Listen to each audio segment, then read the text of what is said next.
નમસ્કાર ખેડૂત મિત્રો, ઓનલી ખેડૂત હેલ્પમાં આપનું સ્વાગત છે। આજે તારીખ 4 મે 2025 આજના સવારના મહત્વના હવામાન સમાચાર જાણીશું, જેમાં ગુજરાતમાં આજથી ભારે માવઠાની શરૂઆત થઈ ચૂકી છે।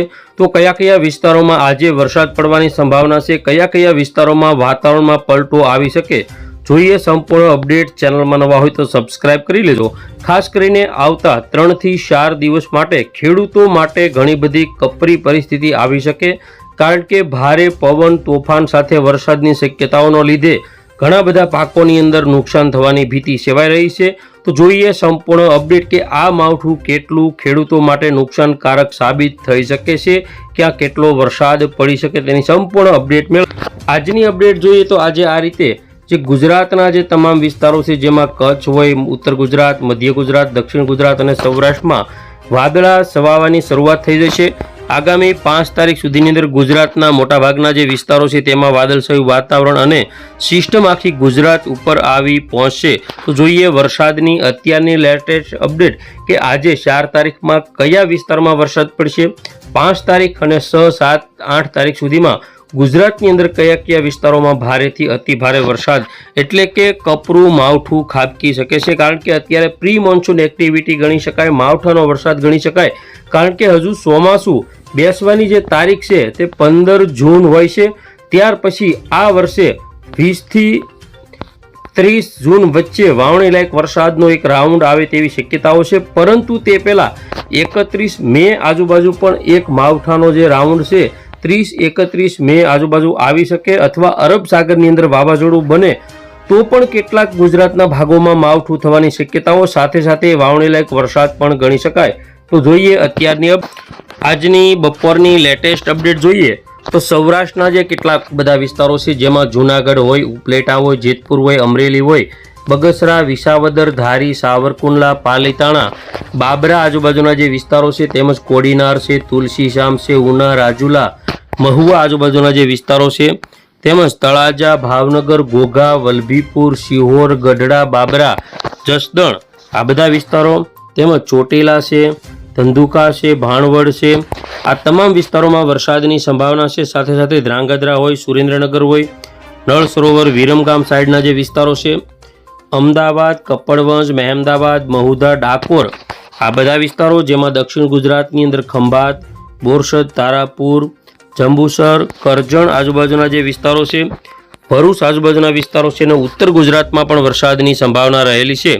જેમાં સાંજના 6 વાગ્યાની આપણે લેટેસ્ટ અપડેટ જોઈએ, જેમાં ગુજરાતની અંદર ખાસ કરીને ઉત્તર ગુજરાતના જે ભાગો છે તેમાં અતિ ભારે વરસાદની શરૂઆત થશે। દસાડા, કડી, મહેસાણા, મોઢેરા, સાણસમા, હારીજ આજુબાજુના વિસ્તારો, સાતલપુર, રાધનપુર, રોડા પાટણ, સિદ્ધપુર, સુઈગામ, થરાદ, ધાનેરા, અંબાજી, આબુ રોડ આ બધા વિસ્તારોમાં, પાલનપુરમાં પણ વરસાદ પડશે, અને સુરત, ભરૂચ, વલસાડ, નવસારી, ડાંગ, તાપીમાં પણ વરસાદ જોવા મળશે। આવતીકાલે બપોર પછીના સમયગાળા દરમિયાનની અપડેટ જોઈએ 5 તારીખની, તો જેમાં સૌરાષ્ટ્રના જે વિસ્તારો છે જેમાં પણ છૂટો છવાયો વરસાદ સલાયા, જામનગર, ભાણવડ, રાજકોટ, ચોટીલા, સુરેન્દ્રનગર, બોટાદ, જસદણ, ગોંડલ, જૂનાગઢ સાઈડના વિસ્તારો, ગીર સોમનાથ આજુબાજુના જે વિસ્તારો છે, અમરેલી, રાજુલા સાઈડના જે વિસ્તારો છે, ભાવનગરના કોઈ વિસ્તારો છે, તેમજ કચ્છમાં લખપત, ખાવડા, નલિયા, ગાંધીધામ, ભુજ, રાપર આ બધા વિસ્તારો, તેમજ ઉત્તર ગુજરાતની અંદર વાત કરીએ તો રાધનપુર,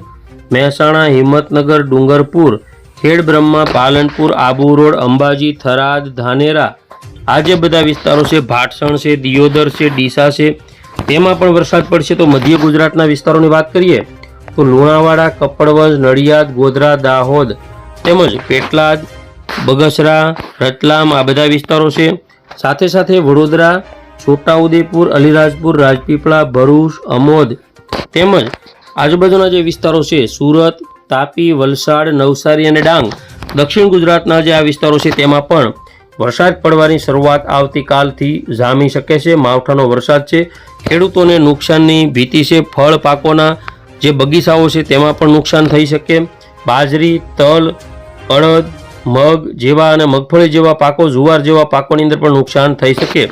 તો આવતીકાલે રાત્રિની જે અપડેટ છે, જેમાં 12 વાગ્યાના સમયગાળા પહેલા કચ્છમાં વરસાદ પડી શકે વધારે પડતો, જ્યારે 12 વાગ્યા પછી દ્વારકા, સલાયા, જામનગર, રાજકોટ, ચોટીલા, જસદણ, બોટાદ, અમરેલી, ગોંડલ તેમજ જૂનાગઢ, પોરબંદર, પાણવડ સાઈડના વિસ્તારોમાં ભારે વરસાદ બતાવાઈ રહ્યો છે.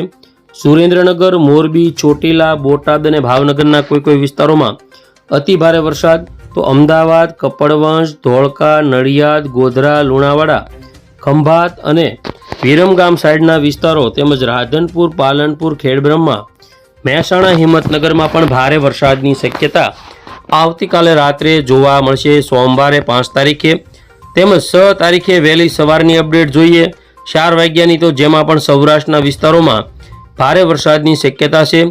જ્યારે 6 તારીખની સૌથી મોટી અપડેટ છે જે બપોરના સમયગાળા દરમિયાન દરિયાઈ પટ્ટીના જે વિસ્તારો છે, જેમાં નલિયાથી ગાંધીધામ તેમજ આપણા સૌરાષ્ટ્રમાં જામનગર, સલાયા, દ્વારકા, ભાણવડ, પોરબંદર, ગોંડલ, જસદણ, બોટાદ, ભાવનગર તેમજ અમરેલીના તમામ વિસ્તારો, મહુવા, તળાજા તેમજ જે ખાસ કરીને આપણે જોઈએ તો વેરાવળ, કોડીનાર, ઉના અને તુલસીશામ આ જે સેન્ટરો છે, કેશોદ, વિસાવદર, ધારી, બગસરા, તેમાં ભયંકર વરસાદની શક્યતા.